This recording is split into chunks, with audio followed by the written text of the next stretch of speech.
So many grand memories. But I want to bring in the director, Ken Rodgers, who I worked with here at Allegiant Stadium on that one afternoon. And Kenny, I want to ask you specifically about Al Davis. As you explored this documentary, what did you learn about Al that you had not previously known about him? You know, the moment that I knew this film had something different, especially for non-Raiders personnel, was when I saw the footage of Al's interview describing the moment that Pete Rozelle retired and his emotional description of Pete Rozelle's retirement and their embrace. And you could tell that despite the fact that they were opponents for all those decades, that there was genuine emotional respect there. And I think that's when I realized that the fans out there that didn't remember Al Davis would watch this film and see that just because he was a rebel, um, a an outlaw, a contrarian, that doesn't mean he was the villain. And that doesn't mean he's a bad person. And I think a lot of people, look at the image of the Raiders or the image of Al Davis and sort of conflate the two.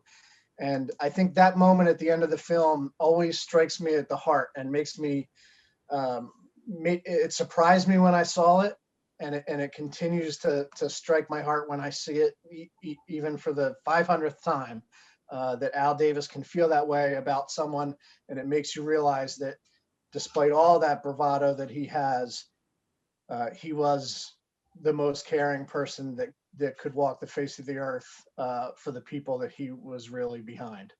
Absolutely. Let's bring in Coach Tom Flores, not only a player for Al back in the day, but also a coach and someone who was standing there when Al received his final Vince Lombardi trophy after that great win over the Washington Redskins.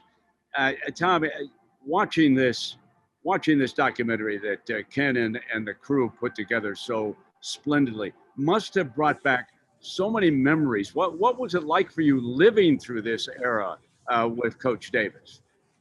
It was kind of tiring, really, when you, because there was so much that went on. I was there through all the most of the ups and downs. I was there from day one before Al came to town, and every little bit reminded me of a different part of the incredible journey that the Raiders have taken over the years to get where they are, and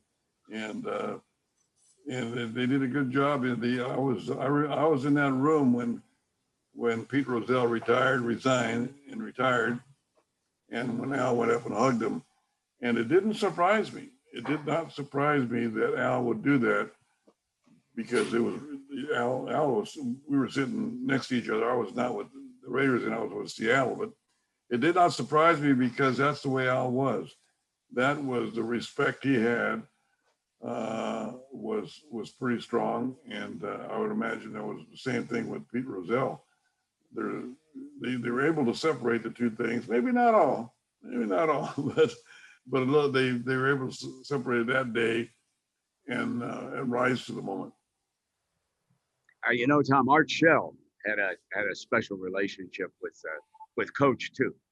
Not only being a great player, but then becoming coach of the Oakland Raiders. And what kind of a competitor? How would you describe Al in your many meetings that you had with him before and after games? Tell me what it was like having Al Davis, not just as an owner, but someone who really understood the game as much as he did. It was fascinating.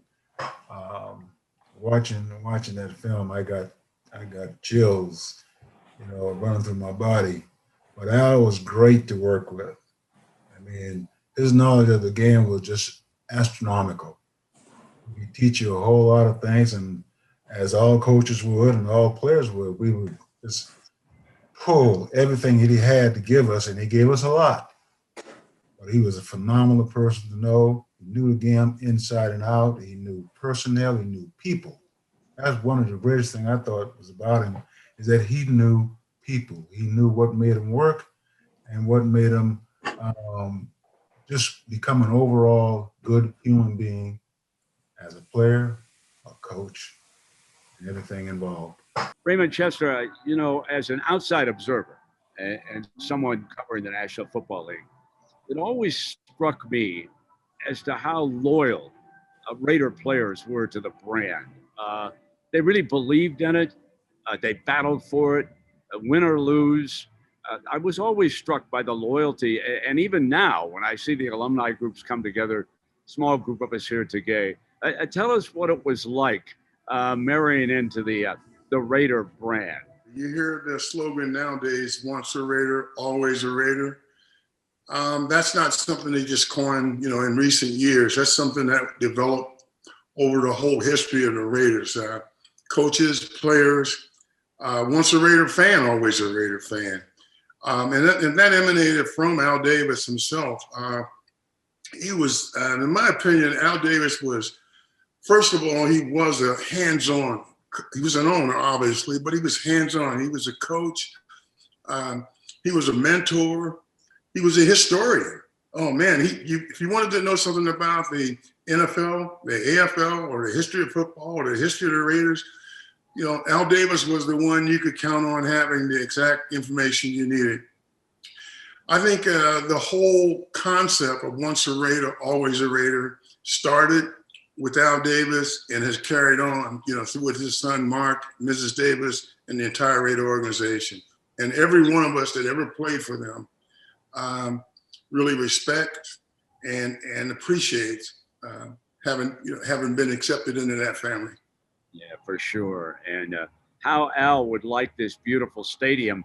Kenny, when you were making your shooting throughout Allegiant Stadium, of course, as you put this documentary together, did you ever stop and think privately of what Al might say walking into Allegiant Stadium? Yeah, I think number one would be, "Hey kid, don't screw it up." That was my first thought and it would probably be a few more phrases thrown in there. I definitely felt the pressure, really for myself, because NFL Films, of course, has had a long relationship with the Raiders, and I can tell you that Al Davis and my former boss, Steve Sable, who ran NFL Films for decades, that wasn't always the easiest relationship, because Mr. Davis would call Steve Sable and give it to him a little bit about why the Raiders weren't featured more in this particular show, or why was the 1983 team ranked here and the 67 Packers ranked higher, or he was always upset and pushing for the Raiders to be recognized more, or the players to be higher ranked in our shows. And that was Al. He was a Raider through and through, and he was always fighting for the brand. And so I could hear that in my head. I could hear Steve telling me, Al's going to watch this and he's going to want it to be representative of the brand. So I knew I had to deliver, and being in the stadium certainly helped that. Yeah, and we welcome Rod Martin. And Rod, my goodness, here we are a few days from another Super Bowl. And of course, you remain the only man to have 3 interceptions in a Super Bowl. But take me back to that 1980 Raider team, okay? The Wild. That was a special group of guys. We knew going in, we were the underdogs, and but we didn't. People thought we were underdogs, but we knew what we could do, and we were going to be playing the game the way the boss wanted us to play it. And we went out there and was real aggressive. One of my best friends, I called him my mentor, Jack Tatum, was telling us about when you go out there, you fighting out there for, to see who's the best. He says, we're Raiders. We don't take no prisoners. We kill them all. And that was so good. I mean, so rewarding for us to be motivated like that. but Mr. Davis was so good, such a great person, man. You know, when we had off the field, we he was just right there for us. If somebody had passed, he was the first one to go out there and say, you know, how's your so and so, whoever, and you know, it was rewarding. But he was just before more than that, you know, he paid for our fines when we got fined a lot. The way we was playing the game, Al was paid. He would pay for them. We were happy about that, and that was motivating for us to go out there and keep knocking heads with some folks. You know, so that's what, you know, what I remember about him a lot is that he was a real man. Yeah. He was a real man, and he did it the way he wanted it to be done. You know, and I wanted to be like him, you know, and I wanted to be like him, and him to be proud of the way I came in and been the underlined, you know, small guy supposedly, and yeah, I mean, it was just he was a great guy, and we miss him, you know, and Mark is doing a good job, and I hope he continues. And the Raider Nation is still around, and we're going to be back winning again. I do believe it. Coach Flores, Coach Flores, we won't tell the league that Al was paying those fines. I don't know anything about it. It's over. Our show's laughing because Art never got fined. Yeah, Art never got fined. Is that right, Art? You never got a fine, lad? Offensive linemen, they don't get fines because they're very sneaky about what they do. Nice guys. The defensive guys are the ones that get fined all the time. Yeah. So, but we were very exclusive and quiet about things like that. And nice going, Rod. Thank you, Coach. I figured you like that too. Oh my. Art, tell me, when you moved from playing to becoming coach, tell me the level of comfort. Tell me how difficult was it to go from the playing, and were you ever alone and you said to yourself, man, I wish I was still playing instead of coaching? Tell me about that. What went on? It was easy for me because I had prepared myself mentally throughout the years. This goes back to when I was playing, and we were up in Oakland, and I always wanted to be a coach. I wanted to go back to high school or go back to college. And I would stay out in training camp, and after practice, and I would work on my own, or I'd grab a young tackle or guard. Come on, let's go do some work. And one day, John Madden said to me, he said, you know, if you weren't playing, he said, I would hire you as a coach. I used to do I love doing that kind of work. I said, oh, thanks, coach. And so about 3 days later, I'm doing the same thing. I walk off the field, and Al, who's normally out there too, he said, hey, coach. I said, uh-oh. They must have had a conversation. So anyway, as time went by, I would walk. I remember Tom, when I was playing, Tom was coaching. Tom was like the offensive coordinator. And Tom and I we used to ride the bus going up to Chabot College to practice. So we'd be riding along, and Tom was the assistant coach, and we just talk about coaching, what we wanted to do. And Tom wanted to become a head coach, and eventually he became that guy. So I used to watch guys like John and Tom, and at the same time, get in Al's ear about coaching. And he told me, if you want to be a coach, you need to get out. You need to talk to people about it. You need to learn personnel and organization. Those are important things. So I followed that guideline. So when the time came, when he gave me a call 12 o'clock at night, and I'm laying in bed and Ted Koppel is on, I said, who is calling me this time of night? And he says, I'm thinking about making you the head coach. I said, what? He said, I'm thinking about making you the head coach of the team. I have to think about it a little bit more, but I want you to get some sleep, and then we'll talk tomorrow. I hung up the phone, and I said to my wife, how does he expect me to get any sleep night? And he's talking about making me the head coach tomorrow morning. So when the time came, I felt that I was prepared, but I felt that I needed to make sure that he was on board, and he was. And it worked out well for me. I had a good time doing it, and the time came when it was time to let me go. You know, after the first time, we had a meeting in his office, and I go back to when you were talking about him and Rozelle hugging. He and I had the conversation, and we hugged. He cried, and I cried, but I'll never forget. He gave me an opportunity that no one else would ever do, and I love the man for it.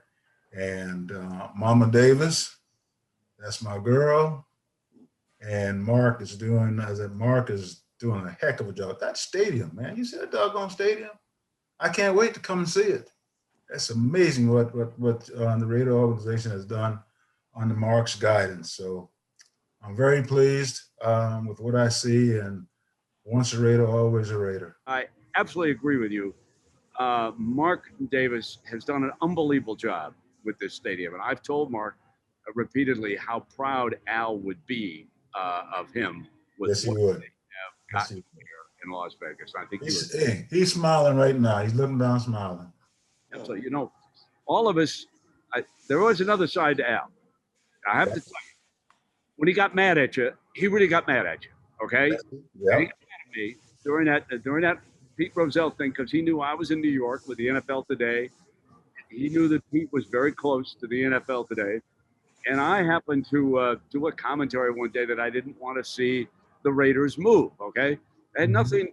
And Al, he thought for certain that Pete Rozelle picked up the telephone and told me you got to be on the league side. It was not the case. I'd been in Chicago. I didn't like the Braves moving from Milwaukee down to Atlanta. I didn't like teams moving. I just it took Al about a year before he ever spoke to me again. We finally got over it. You're on the wrong side. Al ever get mad at you? Raymond Chester, was Al ever mad at you for anything, lad? I'm the guy that Al got mad with. He sentenced me to 5 years hard labor in Baltimore.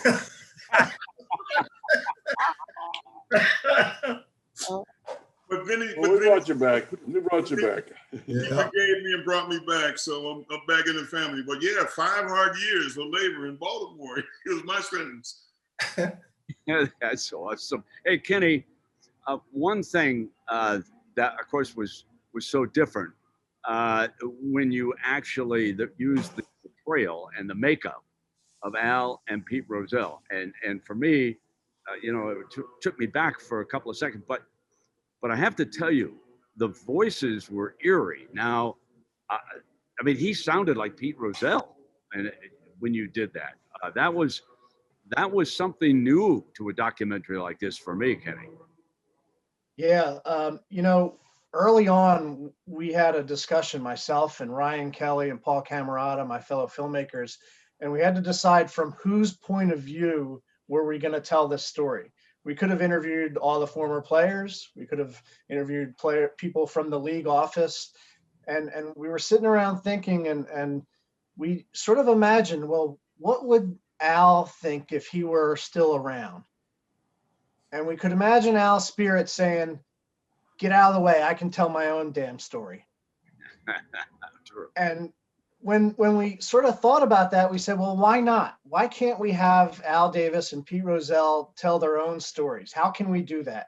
And in the past, we might have used actors that wouldn't have looked like Al Davis and Pete Rozelle. It wouldn't have sounded like Al Davis and Pete Rozelle. But modern technology is really coming a long way. So we were able to use really, special effects, science fiction, movie special effects to create Al Davis and Pete Rozelle's face on stand-ins that were there physically in the stadium. And then we hired, professional impressionists, impersonators who did the voices.